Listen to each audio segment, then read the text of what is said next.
Hey, YouTube. I had a friend who wrote me on Facebook about this election. It was like, what the hell is going on? Well, I wanted to make sure that I did just a short reading from a source that actually is most likely not terrible on this person. Reinhardt Gehlen, born the 3rd of April 1902, died the 8th of June 1979, was a German general who served as Chief of Foreign Armies East (FHO) military intelligence during World War II. That would be for the Nazis.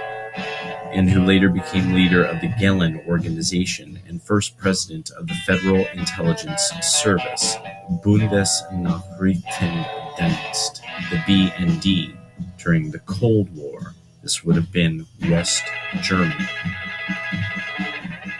Gehlen is considered one of the most legendary Cold War spy masters. He was appointed chief of FHO, the German Army's military intelligence unit on the Eastern Front in 1942. As an officer in the Wehrmacht, he reached the rank of Major General just before being sacked by Hitler for his accurately pessimistic intelligence reports. As the Cold War began, he was recruited by the United States military to set up a spy ring directed against the Soviet Union, known as the Gehlen Organization, which employed numerous former SS, SD, and Wehrmacht officers, and eventually became head of the West German intelligence apparatus. He served as the first president of the Federal Intelligence Service, BND, until 1968. As president of the Federal Intelligence Service, itself a civilian office, he was promoted to Lieutenant General of the Reserve in the West German Bundeswehr, and thus became the country's highest-ranking reserve officer. In his early life in military service, Gehlen was born into a Roman Catholic family in Erfurt. The son of a bookstore owner, he joined the Reichswehr in 1920. He attended the German Staff College, graduating in 1935, after which he was promoted to captain attached to the Army General Staff. Gehlen was one of the General Staff from 1935 to 1936, and in 1939 Gehlen was promoted to Major. At the time of the 1939 German attack on Poland, he was a staff officer of an infantry division. In 1940, Gehlen became liaison officer to Army Commander-in-Chief Field Marshal Walter von Brauchitsch.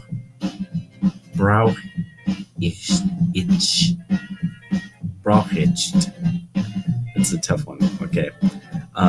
He was later transferred to the staff of Army Chief of Staff General Franz Halder. In July 1941, Gehlen was promoted to the rank of Lieutenant Colonel, sent to the Eastern Front, and assigned to the German General Staff, Section Fronde Heer Ost, FHO, or Foreign Armies East, as a senior intelligence officer. In the watershed year of 1942, according to Gehlen's memoir, he was approached by Colonel Henning von Treschow, Colonel Klaus von Stauffenberg, and General Adolf Husinger to participate in an assassination attempt on German head of state Adolf Hitler. His role was to be minor. When the plot culminated in the failed bomb plot of 20 July 1944, Gehlen's role was covered up, and he escaped Hitler's retaliation against the conspirators. Throughout his years at FHO, Gehlen allowed determined opponents of the National Socialist government to hold conspiratorial discussions inside his section, and he was present at Berchtesgaden in the final days before the 20th of July, when details of the assassination attempt were discussed. In the spring of 1942, Gehlen took over FHO from Colonel Eberhard Kinzel. Even before the disaster of Stalingrad, Gehlen realized that FHO must be fundamentally reorganized, and he methodically set about finding the right personnel.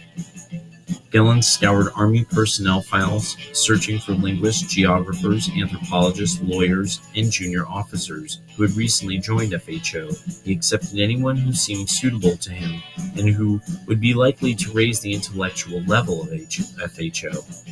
A stream of fresh, energetic officers and experts flowed in. It was this cadre that amassed a comprehensive data file on the Red Army, producing assessments and defeatist reports that reached Hitler. Their discouraging accuracy eventually resulted in his dismissal in April 1945, but not before his last promotion to the rank of Major General. During the war, Gehlen's organization accumulated a great deal of information about the Soviet Union and the battlefield tactics of the Red Army.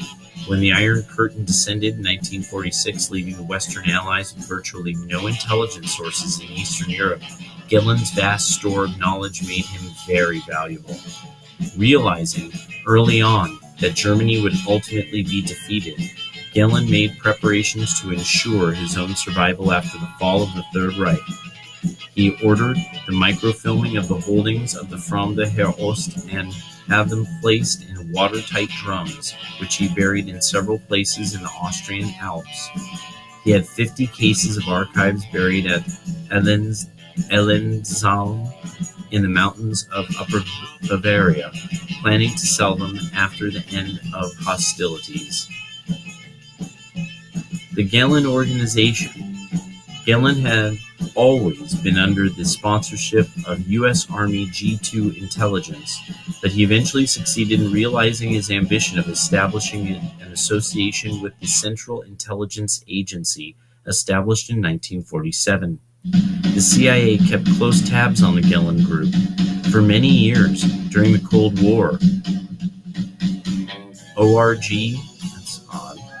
agents were the only eyes and ears of the CIA on the ground in the Soviet bloc nations. Every German POW returning from Soviet captivity to West Germany between 1947 and 1955 was interviewed by org agents. The Gehlen-Our employed hundreds of ex-Nazi members and also had close contacts with East European émigré organizations. Unheralded tasks such as observation of the operation of Soviet rail systems, airfields, and ports were important functions of the org, as was the infiltration of agents into the Baltic and Ukraine. The org, Operation Bohemia, was a major counter-espionage success. The Gehlen organization was eventually compromised by East German moles within itself and by communists and their sympathizers within the CIA and the British SIS, MI6, particularly Kim Philby. As the org slowly emerged bit by bit from the shadows, Gehlen and his group came under relentless attacks from both sides, east and west. The British in particular were hostile toward Gehlen, and segments of the British press made sure the org became known. Well, he went on to train various secret police organizations. He trained Gaddafi's secret police. He trained Egypt's secret police. This was when under Nasser, I believe. And so the Muslim Brotherhood is one of these many groups culturally and ideologically that fostered a world where people like him could thrive in the Middle East. This is why the Bush administration is so tight with the Saudis, is because they too were into this sort of national socialist ideology that was burgeoning in the 1930s, in which men like Gehlen could thrive. When you are Secretary of State, you inherit these networks, and you inherit these people and departments and the methods they started, such as things like the School of the Americas. Luckily, Scott Ritter, in what he brought up about Saddam Hussein and 9/11, people like Ryan Dawson and what they've brought up about ties between different people, and then people out there in the conspiracy sphere, Alex Jones, people like the Goody Mob back in the early 90s.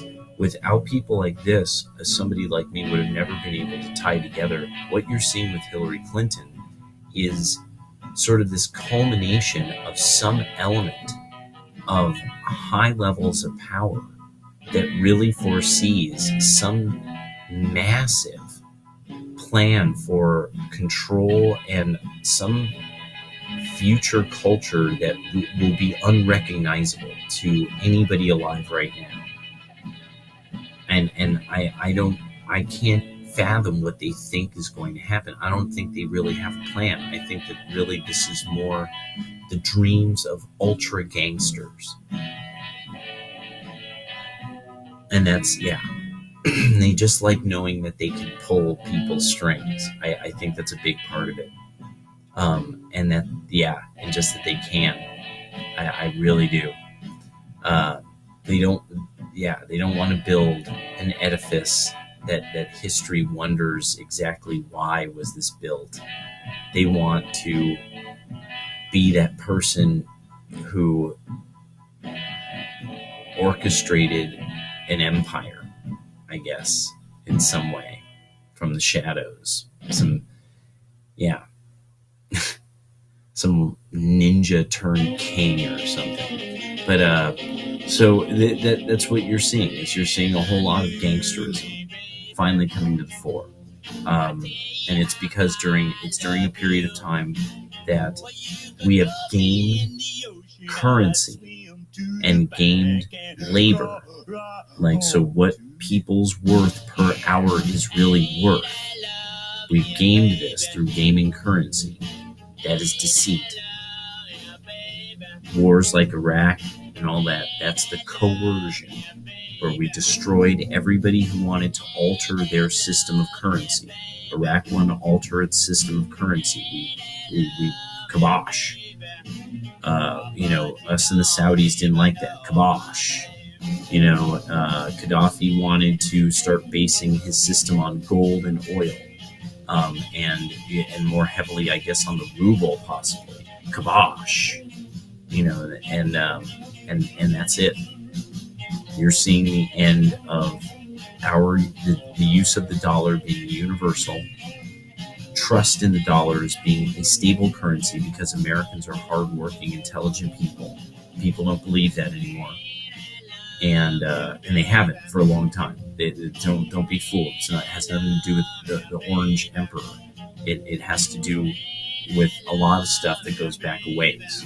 And people come here and they speak to tourists. You visit them.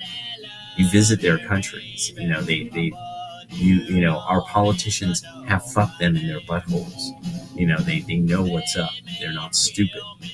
And they're like, wait, why is America in charge of everything? How is this possible? And so